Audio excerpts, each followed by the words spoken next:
Shocking nobody that watches this channel regularly, I'm getting old. I turned 35 just last week. I had my first kid about 6 months ago, and I started this YouTube channel almost 15 years ago. In fact, the era of gaming that's behind me here on the shelf was much more new at that time. I actually just tore up my basement over the last couple of days, reorganized and restructured, and this entire side of the basement now is dedicated to my love of everything that's not Nintendo. And all of these games are my original games from when I was, I don't know, however old I was then, 20. And I've been thinking more and more lately about doing a video like this where I talk about being old and what gaming was like when I was a kid. I remember when the first ever paid cosmetic DLC was a thing. I think it was like a horse in Oblivion or something. And I do remember at the time thinking to myself, that is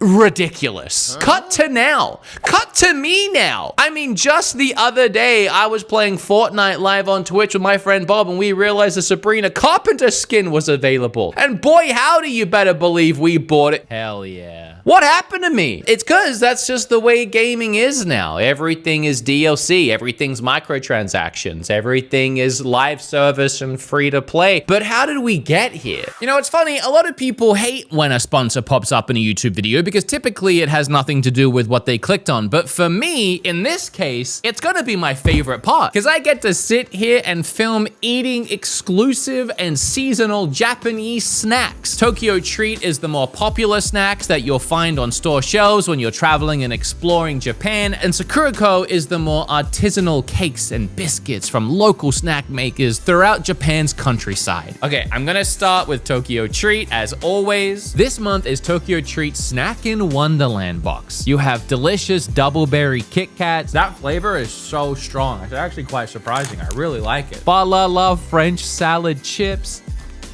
Look, I don't know what a French salad is, but these taste great. Merry melon bread, Silent Night salted butter truffles, golden potato rings. I love everything in here. The booklet provides information about Japanese culture and each snack's allergen information. Oh, no way. Santa literally left a gift in my stocking. I love these. It's like dark and malty and buttery. Now we're gonna take a look at Sakurako. This month, Sakurako is holidays in Japan, filled with comforting flavors of Japan's wintertime with treats like matcha mochi. The texture is perfect. Milk chocolate strawberries. These were Kim and my favorites. They're freeze-dried strawberries coated in chocolate, and they're so good. Pistachio bakuchin, Hokkaido baked strawberry chocolate, packed in with a signature tea and even a kitchenware item. This time it was a cute little dish. I'm gonna try some of these little cashews. Oh, that is delightful. Make your holidays even merrier with Tokyo Treat and Sakurako snack boxes. Japanese best treats and teas delivered worldwide. Check out their holiday deals below or use my code BEATEMUPS for $5 off your first box. Thank you so much, Tokyo Treat and Sakurako, for sponsoring. And regrettably, we will now go back to the video. When I was born, an NES was already in my house. I had Mario Brothers 1 through 3. I had the Maxi 15 pack that came with games such as Menace Beach and Chiller. In fact, that's the Maxine 15 pack right there. I bought it recently when I went back to Australia because I wanted to relive my childhood. It's in a glass case now. Still haven't touched it. Now that's being an adult gamer.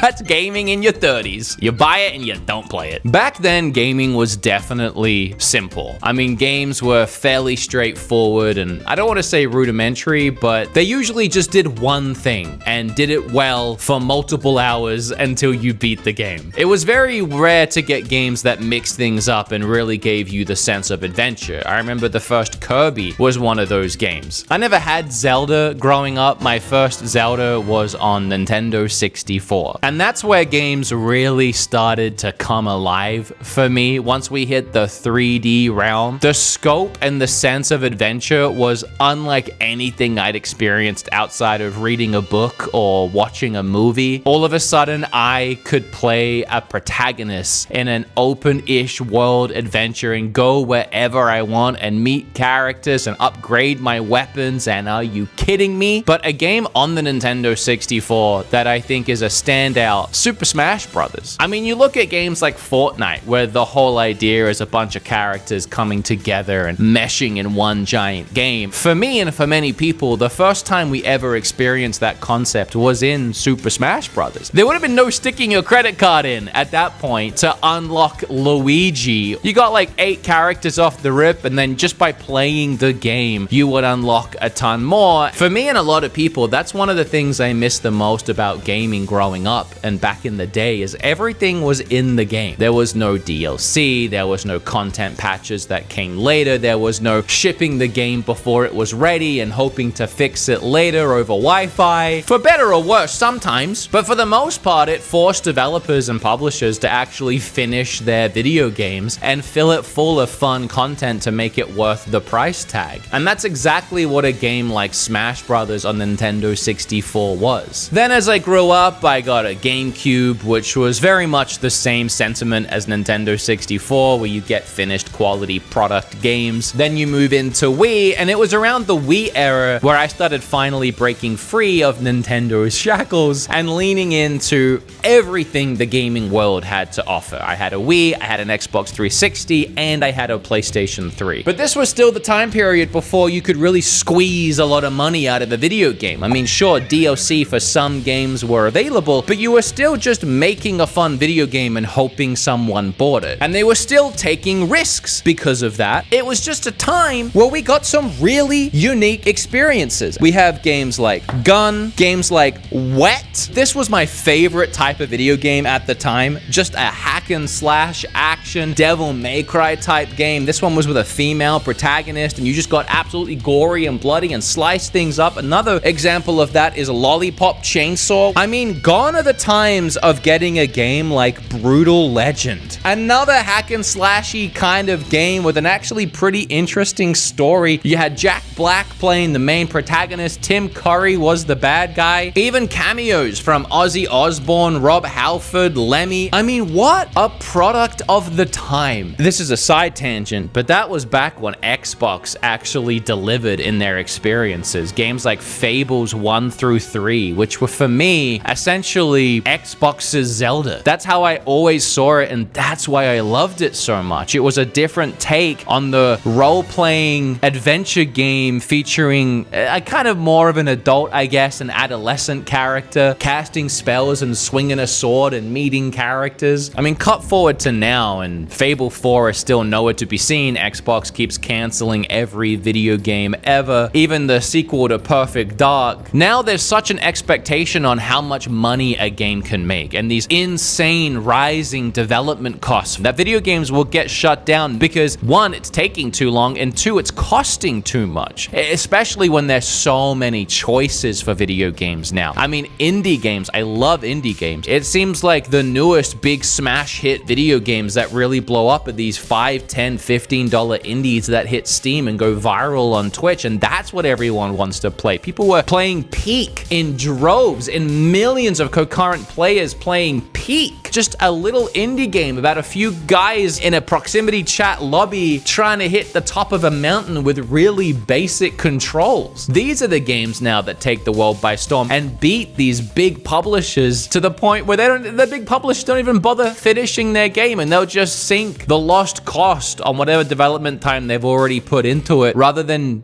try. And I think that's also a key point in all of this too.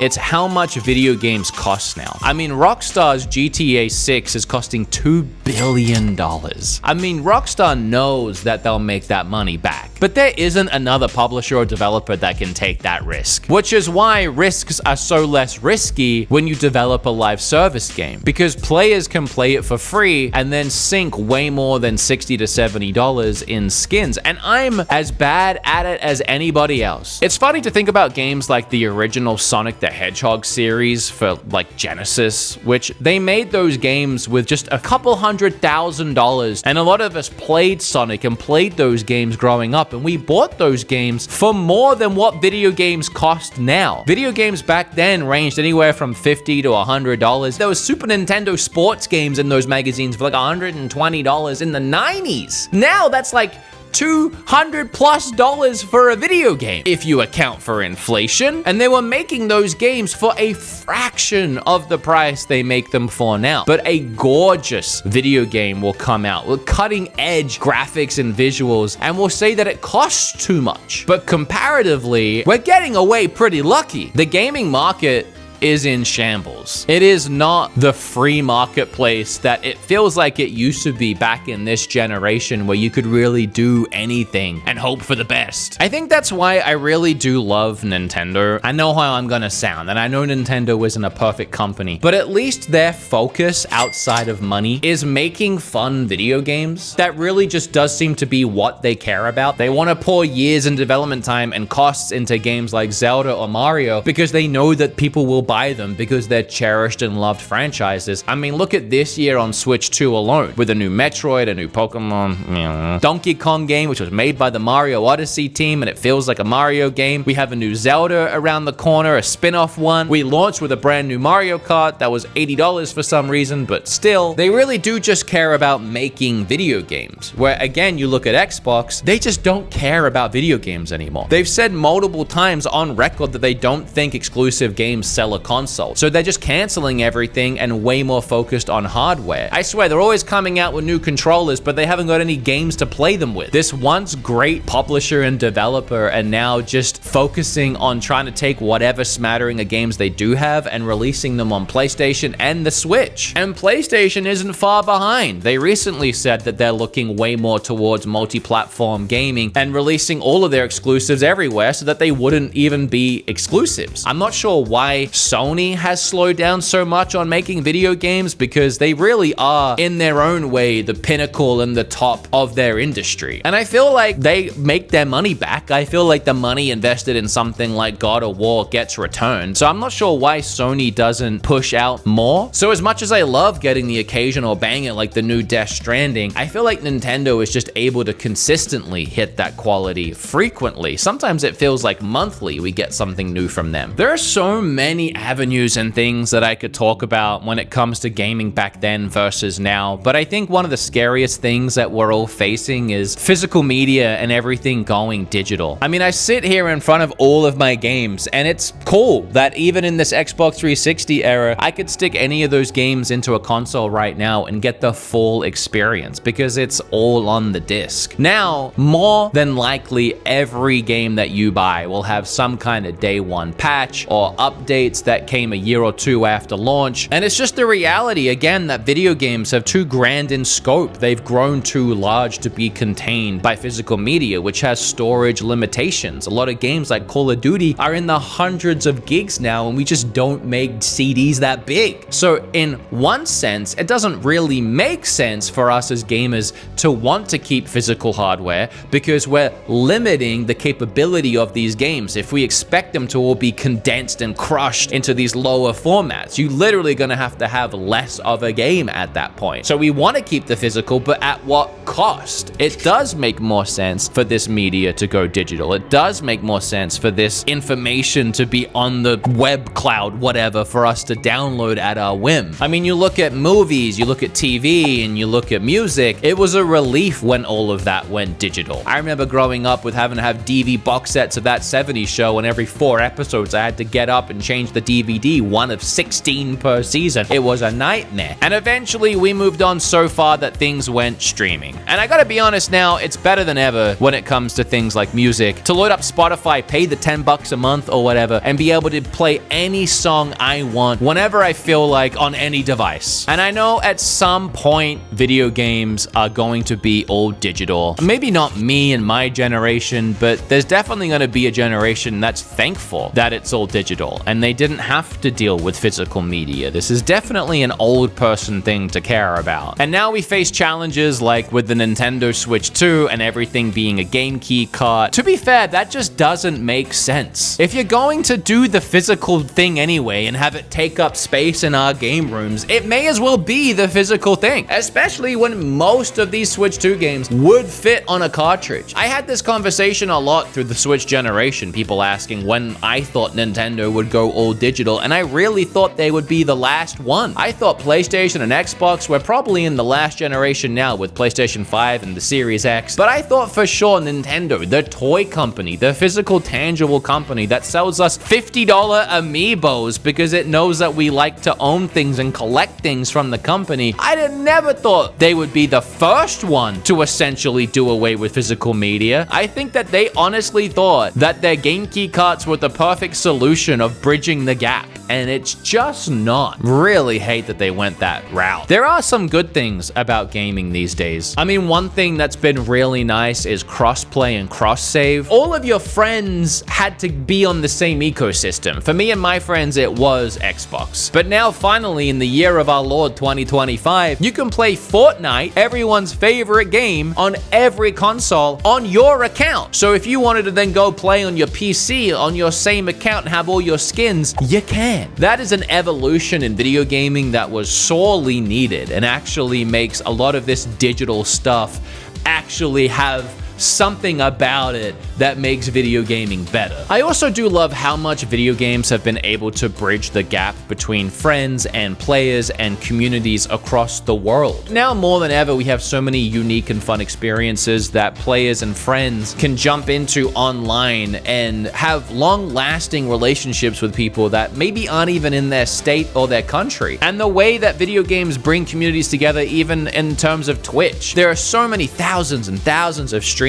and people that sit there live every single night and play these video games for their communities to bond and find happiness in, you know, find like-minded people. I guess the trade-off for that is I do miss just a bunch of friends in the same room. I mean, I mentioned the Xbox LANs. Man, I miss that. I've done it a few times here or there in my adult years. Bingle's come over and we've played Valorant in the same room. It's just not the same as it used to be. And couch co-op games, you know, Nintendo still tries to force couch co-op on us. They make games like Mario Party so restrictive online. Really, you get the most out of playing those games next to friends on a couch. And if you do have some adult friends who happen to also be into gaming, they can be some of the best nights playing Jackbox. The amount of times on like Friendsgiving, for example, everyone will come over and sure enough, at some point, we'll probably load up some Jackbox or some Mario Party or Mario Kart. It doesn't happen nearly as much throughout the year as I would like, but to be honest, those are the best gaming shared experiences, and the online doesn't really even come close. It's nice that it's possible, and it's nice that you can play games with people that can't come over, but if you can get some friends over, don't let that fade, because that is where real friendships are made, or with Mario Party, where real friendships are broken. I know I said we don't get as many unique and fun experiences anymore from AAA studios, I mean, not like indies. Indies are crushing it in that aspect, but I will say that when we do, it still impresses the little kid gamer in me how incredible video games look these days. And I have always been the kind of gamer who chases the next peak of video game visuals, which I know is funny to come from me because most people only know me as the Nintendo guy. And ultimately, all I care about is a video game being fun. A game can look beautiful, it can look incredible. If it's not fun, I'm not gonna play it. And Nintendo is where my heart lies, but there is this whole other side of me that even recently loading up Death Stranding on my PlayStation 5 Pro, just blown away by the visual quality, and it does always excite me to see technology take that next step. It's why I've always loved VR and the concept of VR, because I'm so excited to be a part of that technology now and be here on the ground floor watching it grow and enjoying these cool concepts and experiences. It's also why I love those Vitcha glasses and even technology like that. I just love tech. I love the future aspect of video games, and I love advancements, and I love seeing video games grow. Thinking back to my NES and playing those 8-bit games as a kid and the massive leap, I still chase that high, that Ocarina high of, wow, look at this game. I mean, those are the experiences that I crave. And you know, that's part of evolution. We get all the crap and we get all the stuff that I don't like along the way, but every once in a while we get a God of War Ragnarok, or we get a new Naughty Dog, or the new GTA 6, which I am really looking forward to seeing how that not only pushes the limits of video games, both both visually but also gameplay wise, because you know that game's also going to be an adventure. And I don't know why it bums me out sometimes to think about the gaming industry now and that there aren't as many new cool experiences that there used to be, and the ones that we get now are so algorithmed and monetized out of their minds that they're not really even fun, but they're just addictive slop for you to play on repeat, when in reality, if there were more good games, I wouldn't have time to play them anyway. So I'm not really missing out. I just always wonder what could be